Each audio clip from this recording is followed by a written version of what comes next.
The moment Claire Whitmore looked at Marcus Bennett's outstretched hand and turned away, the entire room learned what kind of silence money could buy. It happened on the 42nd floor of Orion Dynamics, inside a conference room made of glass, chrome, and expensive restraint, where the city of Chicago stretched beneath the windows like a map of people too small to matter. 12 executives sat around a polished walnut table, their tablets glowing, their coffee untouched, their faces arranged into the careful neutrality of people who knew a mistake had just been made but were too frightened to name it.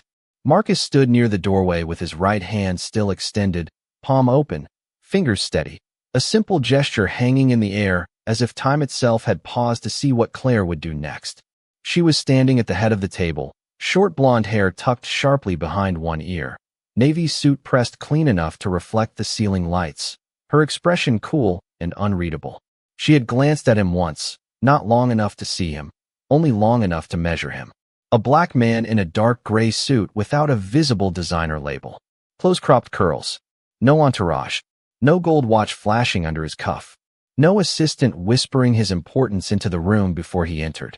Just a leather folder, calm eyes, and shoes with soles worn at the edge from real sidewalks. Claire's gaze dropped to his hand, then lifted past him as if he were part of the furniture delivered for the meeting. "Let's begin," she said, turning to her chief financial officer. Marcus lowered his hand slowly. Not sharply, not with anger. Slowly, with the kind of control that made the insult feel even louder. A junior analyst near the far end of the table looked down at her screen so quickly her earrings trembled. The CFO, Daniel Price, cleared his throat but said nothing. Somewhere near the windows, a pen clicked once, then stopped. The air conditioning hummed above them, cold and constant, pushing thin streams of air across the table, over the printed investment packets, past the untouched nameplate that read Bennett Capital Partners. Marcus noticed the nameplate. So did Claire. But she did. Not connected to him. Or perhaps she refused to. Mr. Bennett's office said their representative would be joining us, Daniel said carefully, his voice tight around the edges. Claire glanced toward Marcus without apology. Then we'll brief him if he arrives. A few faces shifted. Someone swallowed. Marcus did not correct her. He simply walked to the empty chair placed along the side of the table rather than the seat at the center, where the principal investor should have been welcomed. The chair legs made a soft sound against the carpet, barely audible, but every person in the room seemed to hear it. He sat down, placed his folder in front of him, and folded his hands over it. Those hands had signed term sheets that rescued hospitals from closing. Those hands had held his mother's medical bills when he was 23 and still learning that a family could do everything right and still be one emergency away from losing the house. Those hands had come into this room prepared to invest $200 million in a company that claimed it wanted to save lives. And one of those hands had just been rejected by the woman asking for the money. Claire tapped the screen behind her, and the Orion Dynamics logo appeared in blue light, clean and sterile, like a promise scrubbed of human fingerprints. "Today," she said, "we finalized the capital partnership that will take our cardiac monitoring platform national."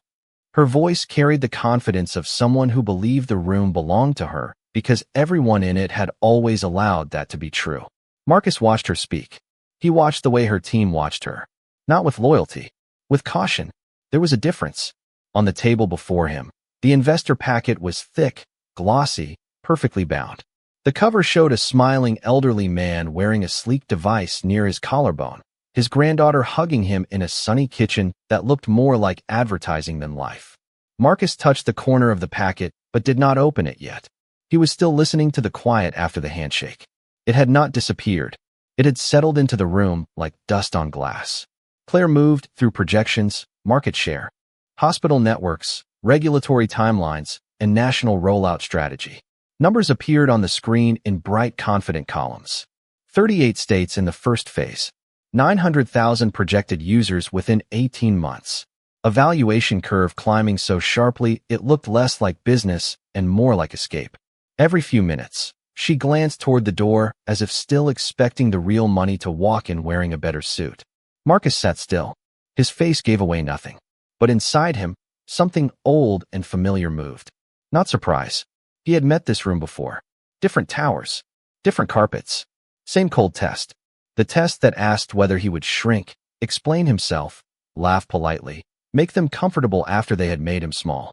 He thought of his mother standing at a hospital desk years ago, asking why her appointment had been canceled, her voice gentle even when the receptionist refused to look up.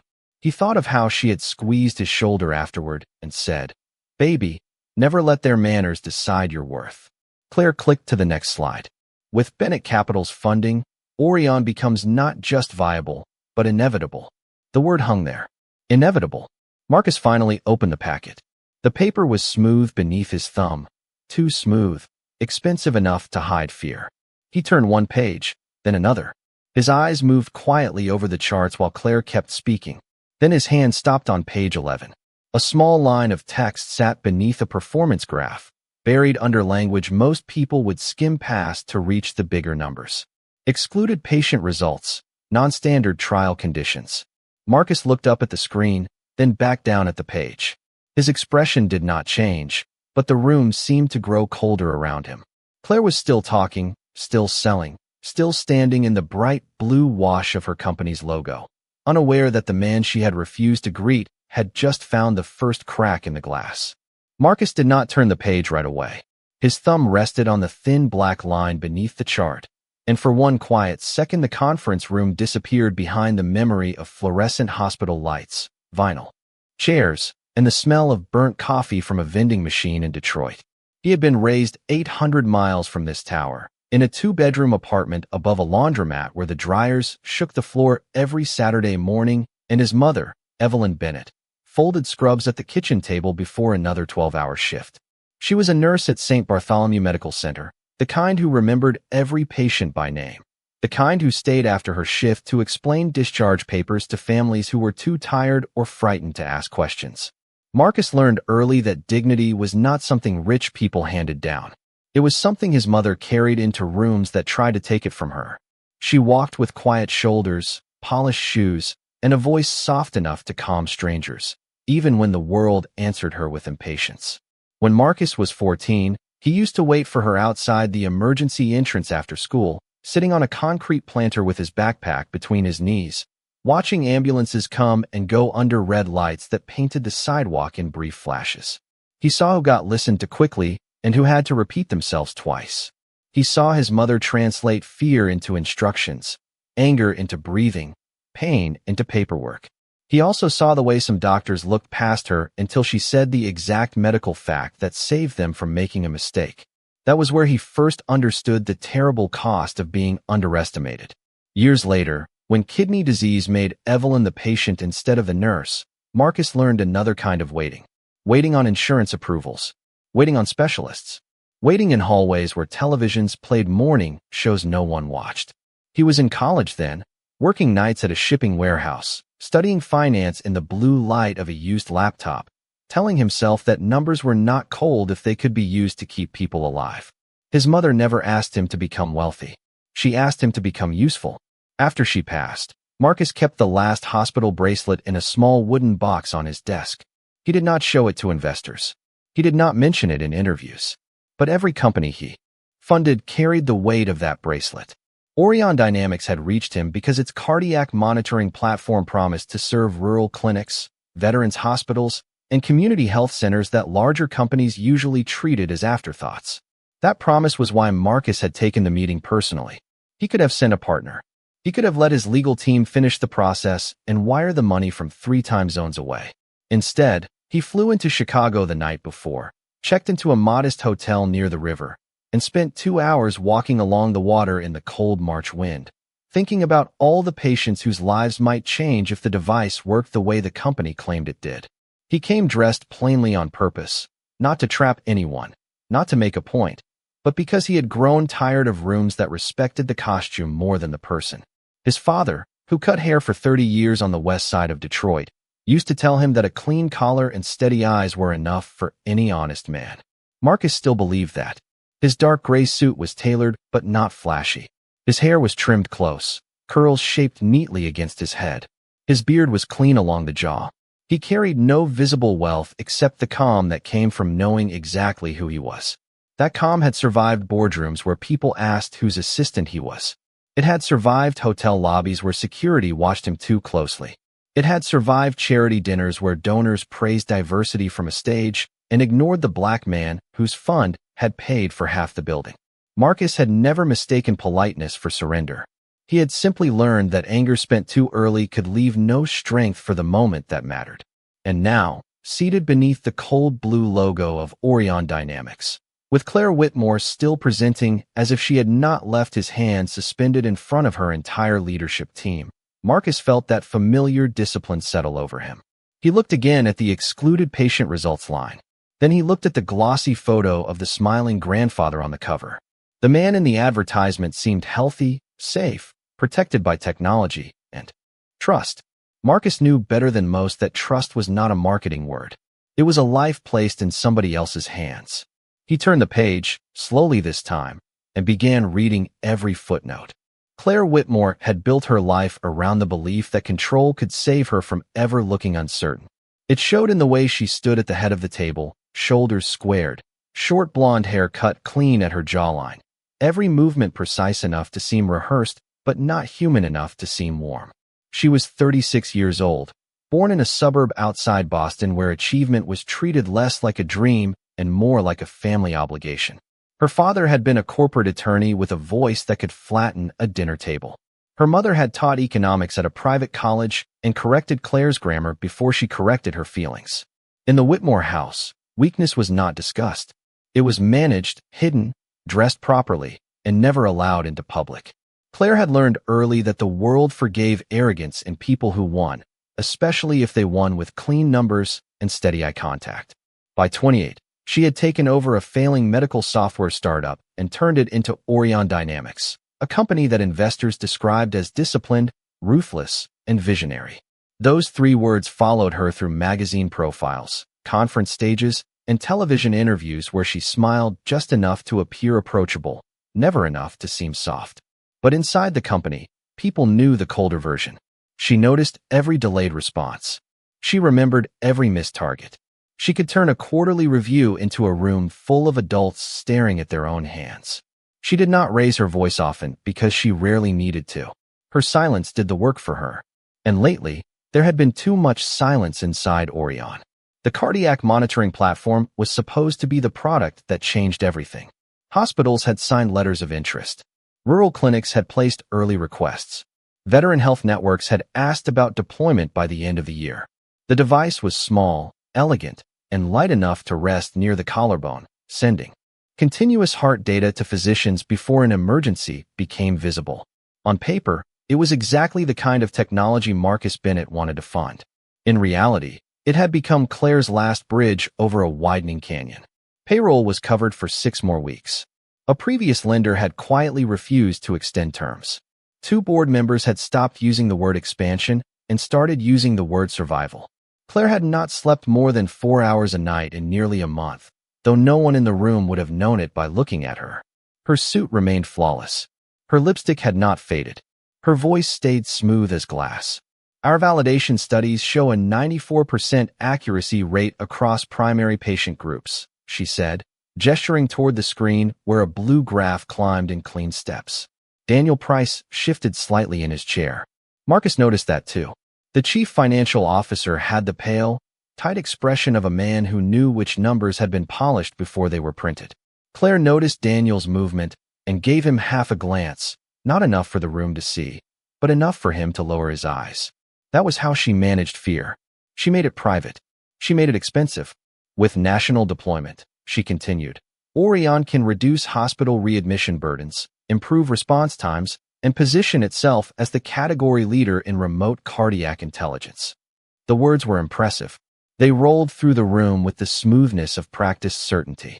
But certainty was not the same as truth. Marcus turned another page. There it was again, smaller this time, buried beneath a secondary chart. Exclusions adjusted after preliminary review. He read it twice. Across the table, Claire was watching him now. Not openly.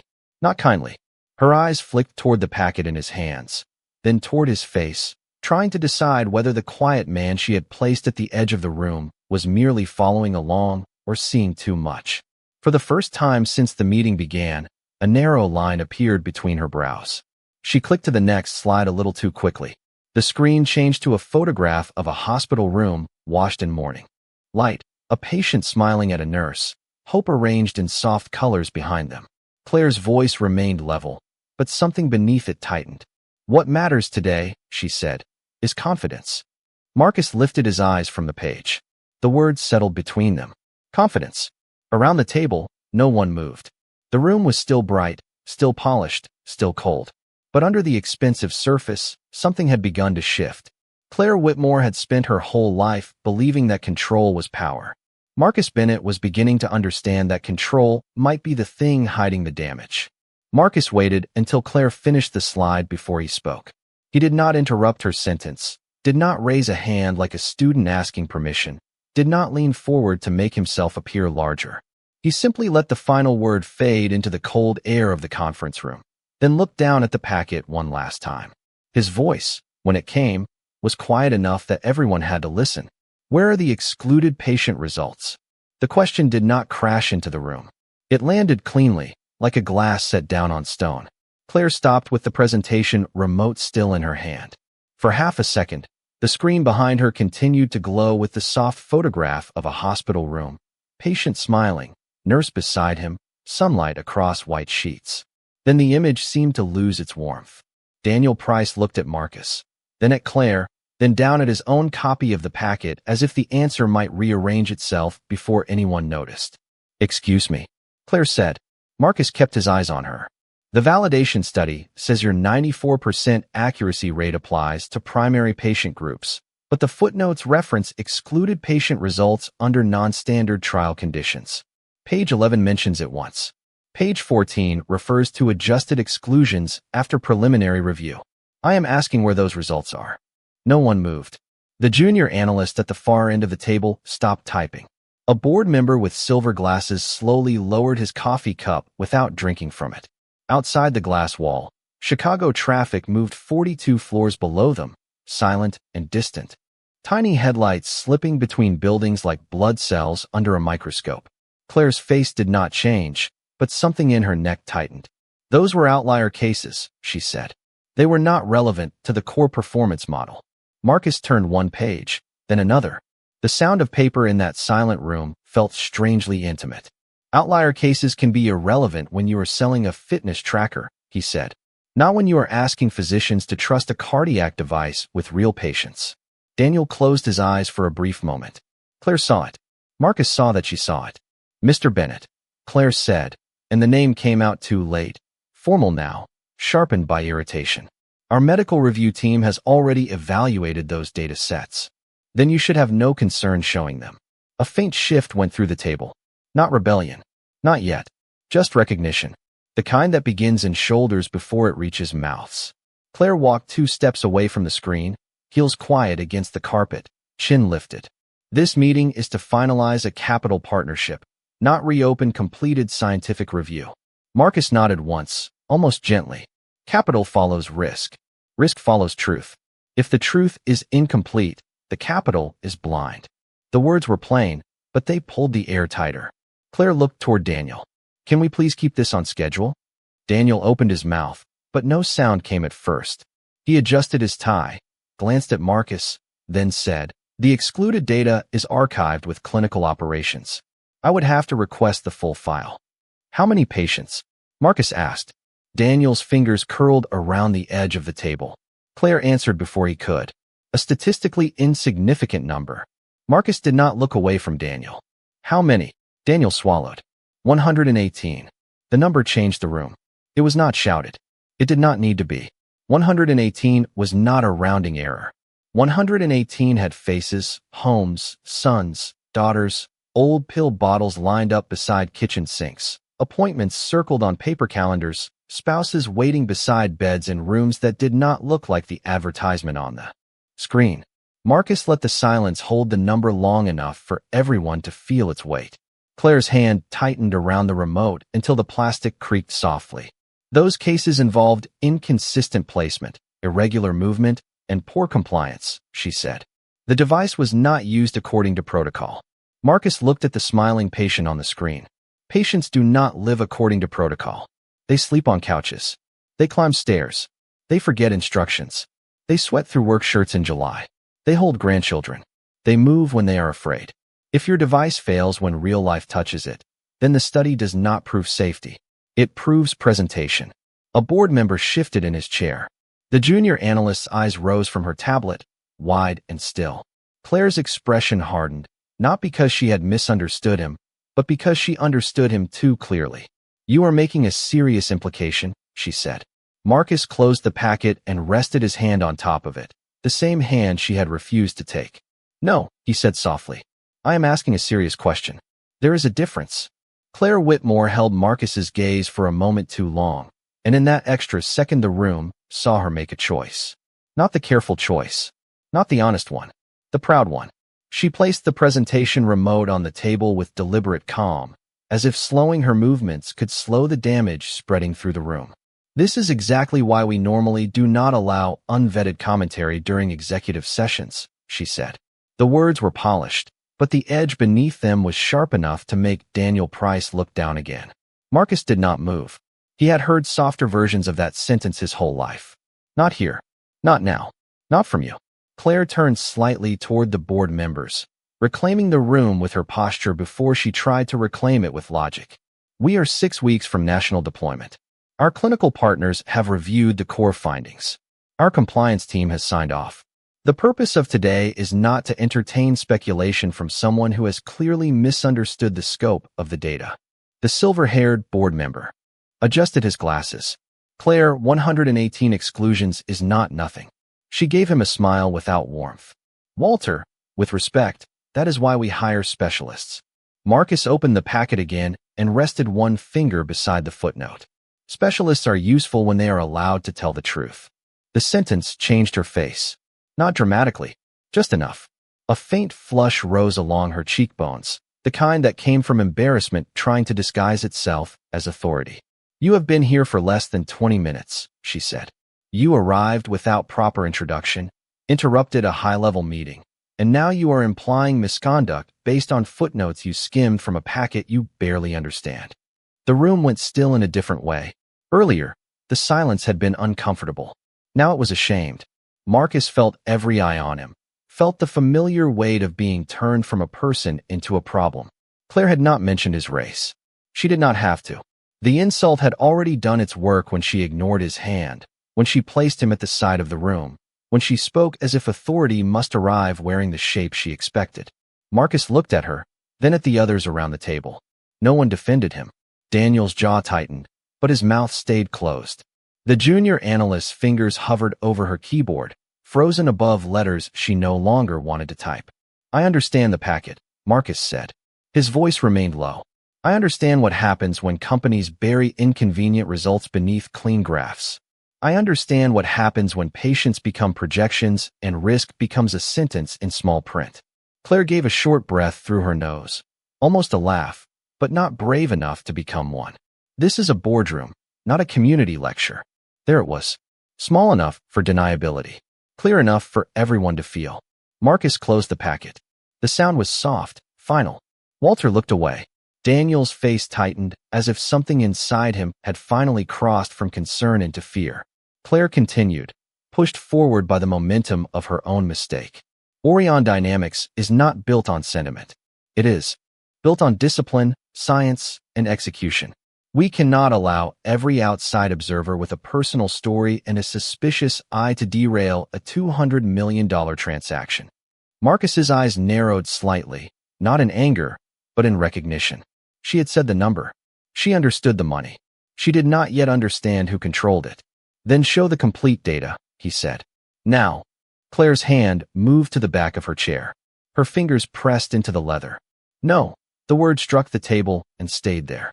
Daniel, Marcus said, turning to him. Do you have access to the full excluded patient file?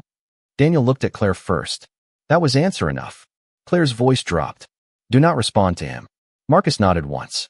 The smallest nod in the world, yet it seemed to close a door somewhere. He gathered the packet, aligned the corners with care, and slid it back toward the center of the table. Then I hope you are ready to stand behind every number. Claire stared at him. I think it would be best if you left. No one breathed for a second. The air conditioning kept humming. A phone screen lit up beside a board member's coffee cup, then dimmed untouched. Marcus stood slowly, smoothing the front of his jacket. He did not look wounded, and somehow that made the moment heavier. He looked steady. He looked tired. The tiredness was not from this room alone. It came from years of watching powerful people mistake courtesy for permission. He picked up his leather folder, but left the glossy packet on the table. "Thank you for your time," he said. Claire folded her arms. "Security can show you out." Marcus looked at the door, then back at her. "That will not be necessary." He walked toward the exit with the same quiet pace he had used when he entered. As he passed the junior analyst, she lowered her eyes, not because she looked down on him, but because she could not bear to meet him. Daniel half rose from his chair, then stopped when Claire's glare found him. Marcus opened the glass door. Behind him, the Orion logo still glowed blue against the screen, bright and clean and hollow. Just before stepping into the hallway, he paused. He did not turn around. "Fully. You had a chance to protect the patients before you protected the presentation," he said. "I hope you remember which one you chose." Then he left, and the door closed softly behind him. The hallway outside the conference room was almost too bright, a long white corridor of glass walls, brushed steel, and polished stone that reflected Marcus Bennett back at himself from every angle. He walked slowly, not because he wanted them to see him leave, but because he refused to let humiliation choose his pace. Behind him, the meeting room door sealed with a soft pneumatic sigh, shutting away the blue glow of the Orion logo, the frozen faces around the table, and Claire Whitmore standing in the wreckage of her own certainty. For several steps, Marcus heard only the low hum of the building, the distant chime of an elevator, and the quiet sound of his shoes crossing the marble floor. Then he stopped near the wall of windows that overlooked downtown Chicago. Far below, morning traffic moved along the river in narrow silver lines. Delivery trucks turned corners. People in dark coats hurried across crosswalks with coffee cups in their hands. A city kept moving, indifferent to boardrooms, valuations, polished speeches, and the small cruelties people committed when they thought power belonged only to them. Marcus rested one hand against the cool glass, the same hand Claire had left suspended in the air. His palm did not hurt, but something deeper inside him did, something old and familiar that had nothing to do with pride and everything to do with memory. He saw his mother's hand on a hospital counter, waiting for a receptionist to take the insurance card she had already placed there. He saw his father's hand brushing hair from a customer's shoulders in the barbershop, moving with quiet dignity even when men in suits came in and spoke to him like he was furniture. He saw his own hand at 23, signing a loan extension he barely understood because grief had made every number blurry. People liked to say business was not personal. Marcus had never believed that. Every dollar carried a human consequence. Every signature reached someone's kitchen table. Every lie, hidden inside a medical report, could travel all the way to a patient wearing a device and trusting strangers to tell the truth. He looked down the corridor toward the elevator bank. A woman from reception stood near a desk at the far end, pretending not to watch him. Her expression held the kind of sadness that came from seeing something wrong and having no authority to interrupt it. Marcus gave her a small nod. She looked startled, then nodded back. That tiny exchange steadied him more than he expected. He pulled his phone from the inside pocket of his jacket. The screen lit against his palm, showing 3 missed messages from Bennett Capital's legal counsel and one from his senior partner, Olivia Grant. He tapped Olivia's name. She answered on the second ring. "How is Chicago?" she asked. Her tone was light, but Marcus could hear the focus beneath it. Olivia had worked with him for 9 years. She knew he did not call during a final investment meeting unless the room had changed. Marcus watched a cloud slide across the glass face of a building across the street. "We have a problem," he said. The hallway seemed to narrow around the words. "How serious?" Olivia asked. He turned slightly, looking back toward the closed conference room door. Through the frosted glass, the shapes inside were blurred, dark figures moving slowly around the table, like people underwater. Complete clinical data was not disclosed, Marcus said. 118 patient results were excluded from the performance model. They are calling them outliers. Olivia was silent for a beat. Were they prepared to provide the full file? No. Did Whitmore explain why? Marcus exhaled through his nose. Not a laugh. Not anger. Just disappointment leaving the body in one careful breath. "She told me to leave." On the other end, paper shifted. Olivia's voice lost all softness. Marcus, pause the transfer, he said. The words came quietly, but once spoken, they carried the weight of stone. Effective immediately. No funds move. Notify legal to suspend closing pending full data review, governance assessment, and board disclosure inquiry. Understood, Olivia said. Do you want this framed as temporary due diligence hold or formal withdrawal notice? Marcus looked again at his reflection in the window. Dark gray suit, close-cropped curls, calm eyes that looked more tired than he wanted them to. He thought of Claire turning away from his hand. He thought of 118 patients turned into a footnote. The two moments were not the same, but they came from the same sickness, the belief that some people could be dismissed because seeing them fully would be inconvenient. Formal withdrawal, he said. Olivia did not question him. That was why he trusted her. I will move now. The call ended. Marcus lowered the phone, but did not put it away. For a moment, he stood in the white hallway with the city beneath him and the cold glass beneath his fingertips. He did not feel triumphant. That surprised him, though maybe it should not have. Pulling $200 million from a company did not feel like revenge when nurses, engineers, technicians, and patients would feel the shock before Claire Whitmore ever admitted she caused it. Justice, Marcus had learned, was rarely clean. Sometimes it arrived with paperwork, silence, and a phone call made by a man standing alone outside a room that never wanted to recognize him. Inside the conference room, Claire Whitmore tried to continue as if nothing had happened, but the room no longer belonged to her. She stood before the screen with the presentation remote in her hand, the blue Orion logo behind her, and 12 people watching the closed door instead of the numbers she had spent 3 months preparing. The silence Marcus left behind was different from the silence he had entered. Earlier, it had been the silence of people avoiding discomfort. Now it was the silence of people recognizing danger. Claire cleared her throat. Let us return to the deployment schedule, she said. Her voice was steady, but not as steady as before. Daniel Price did not move. His phone lay face down beside his laptop, and his hand hovered near it as if he could feel bad news approaching through the table. Walter, the silver-haired board member, leaned back slowly and removed his glasses. He looked at Claire not with anger, but with the exhausted disappointment of a man who had lived long enough to know when pride had become expensive. Claire, he said. Who exactly was he? Claire's jaw tightened. An observer from Bennett Capital. Daniel looked up then, sharply. No, he said. The word came out before fear could stop it. Claire turned toward him. Daniel. He shook his head once, eyes fixed on the empty chair where Marcus had been sitting. That was Marcus Bennett. No one spoke. The screen changed automatically to the next slide after a time delay, revealing a clean financial chart that looked suddenly absurd in the middle of the room. Claire stared at Daniel. What did you say? Daniel reached for his laptop, fingers moving too quickly now, tapping through email threads, calendar invites, investor correspondence. His face drained with each second. Marcus Bennett, founder and managing partner of Bennett Capital Partners. Final signatory on the $200 million funding round. The conference room seemed to shrink around the table. A board member whispered something under his breath. The junior analyst covered her mouth with one hand, eyes wide. Claire looked toward the nameplate near the side chair, the one she had noticed but dismissed, the one that had been sitting in plain view the whole time. Bennett Capital Partners. The words were black on white, simple, quiet, impossible to argue with. Her lips parted, but nothing came out. Then Daniel's phone buzzed. Once, twice, 3 times in a row. I turned to it. He picked it up, read the first notification, and went completely still. What is it? Claire asked. Daniel did not answer at first. He read the message again, as if the words might soften if he gave them another chance. Bennett Capital has issued formal withdrawal notice, he said. The room went cold enough to feel physical. Effective immediately. Closing suspended. Funds withdrawn pending full disclosure review and governance inquiry. Claire blinked.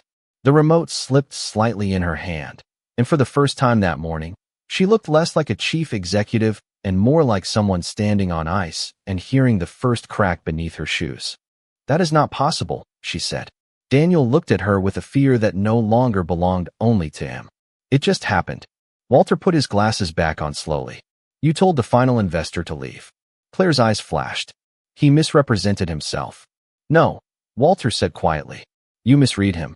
That sentence did what Marcus had refused to do. It struck her in front of everyone. Claire turned away toward the windows, but the glass offered no escape. Only her reflection laid over the city beyond. Short blonde hair, navy suit, perfect posture.